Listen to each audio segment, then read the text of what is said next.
Meu nome é Nicolas Faria Costa e agora, junto com minha dupla Kennedy Wesley dos Santos, iremos apresentar o relatório 9 de irradiação de ondas guiadas.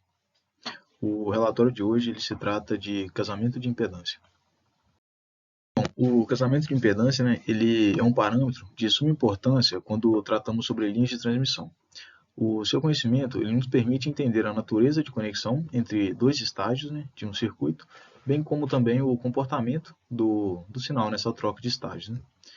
E agora iremos apresentar nesse vídeo, brevemente, a teoria por trás do casamento de impedância e a sua importância. E em seguida também iremos mostrar algumas técnicas para alcançar esse casamento. Bom, e como já vimos nas apresentações anteriores, cada linha de transmissão ela possui uma impedância característica. Quando pretendemos unir dois estágios distintos de um circuito, como por exemplo a parte eletrônica e a própria antena, a impedância característica de cada uma ela é de suma importância. Isso porque, se tivermos impedâncias distintas, nós teremos a reflexão de parte do sinal e, portanto, teremos a perda de energia, que não é interessante para o projeto, para nenhum projeto. E essa imagem aqui embaixo, ela ilustra exatamente isso que nós acabamos de dizer.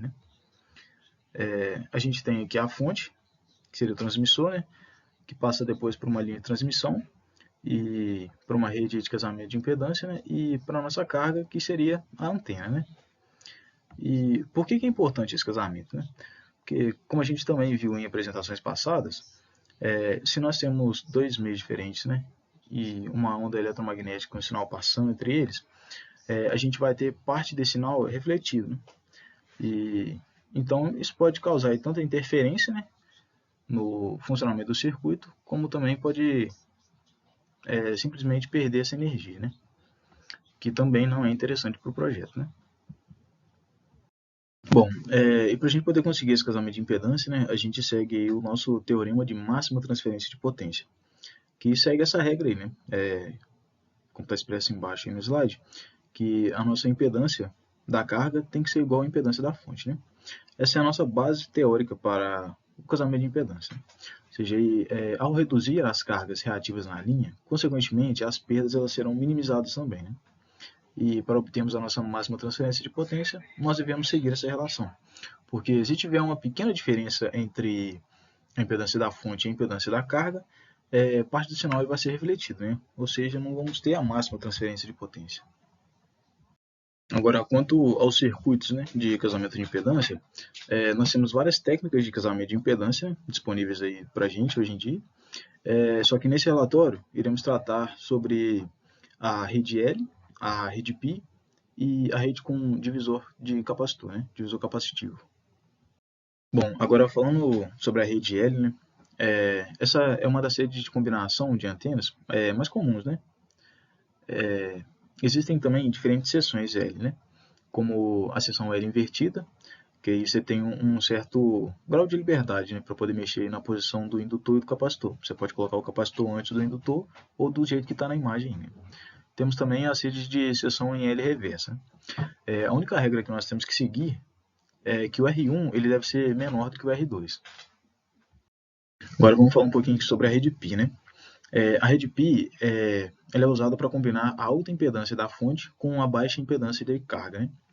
Esses circuitos eles são comumente usados em amplificadores de potência de radiofrequência de tubo de vácuo, que precisam ser combinados com impedância de antenas de baixo valor.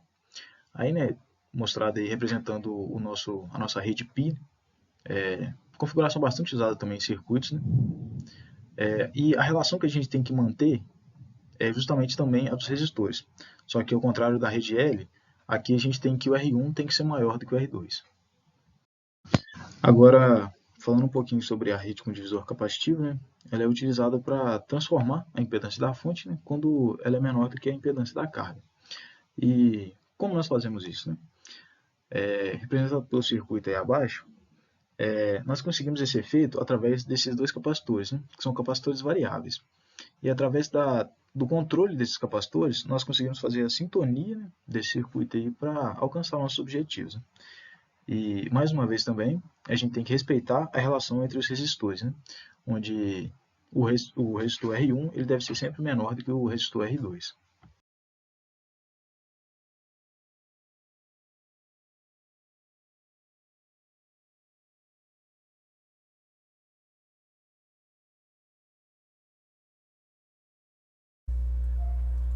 O balun é transformador que combina uma impedância de fonte resistiva não balanceada.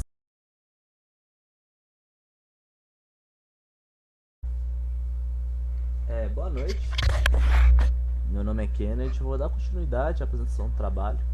Estamos falando sobre dispositivos de casamento de impedância. Nós também temos alguns dispositivos de casamento de impedância disponíveis. Trataremos aqui sobre o CCBT, que é o coaxial cabo balloon transformer, o matching stubs, o quarter envelope transformers e o series matching section.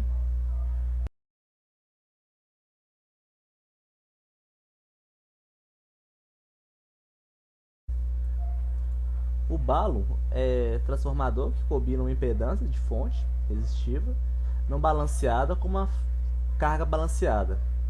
Por exemplo, a impedância da fonte pode ser um cabo coaxial e a carga pode ser uma antena de polo, por exemplo.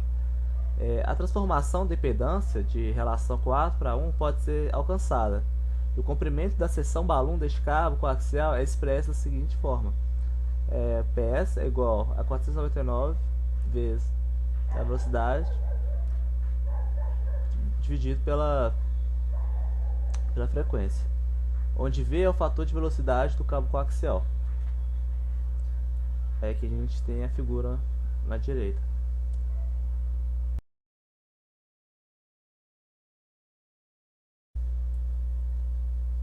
Falando um pouco sobre o matching stubs, o stub em curto pode ser construído, o que pode produzir reatância de qualquer valor.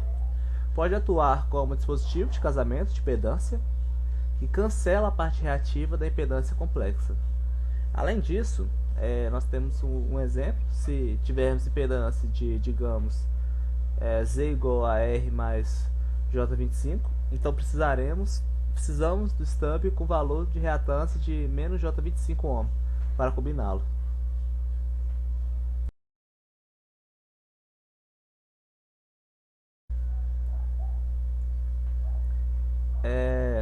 Falando um pouco agora sobre o quarter wavelet, o transformador, conforme mostrado, pode ser conectado entre a linha de transmissão e a carga da antena. Este transformador também é conhecido como seção Q. Este transformador é capaz de combinar a impedância da linha de alimentação de ZS com a impedância de alimentação da antena de ZR, para haver casamento de impedância. A impedância da linha de transmissão de valor Z0 deve ser de valor igual a ZS vezes ZR, 0,5.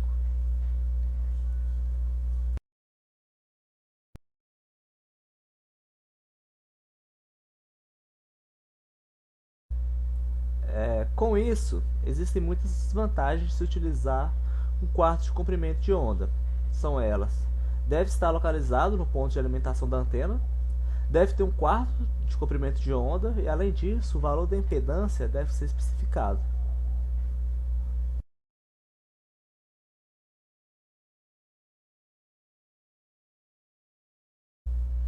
Fala um pouco agora sobre os dispositivos séries Mesh Section.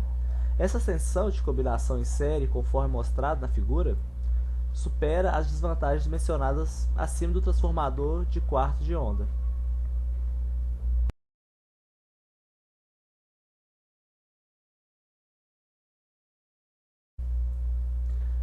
Com isso, concluindo, neste trabalho, vimos a importância do casamento de impedância, métodos de como alcançá-la e seu objetivo.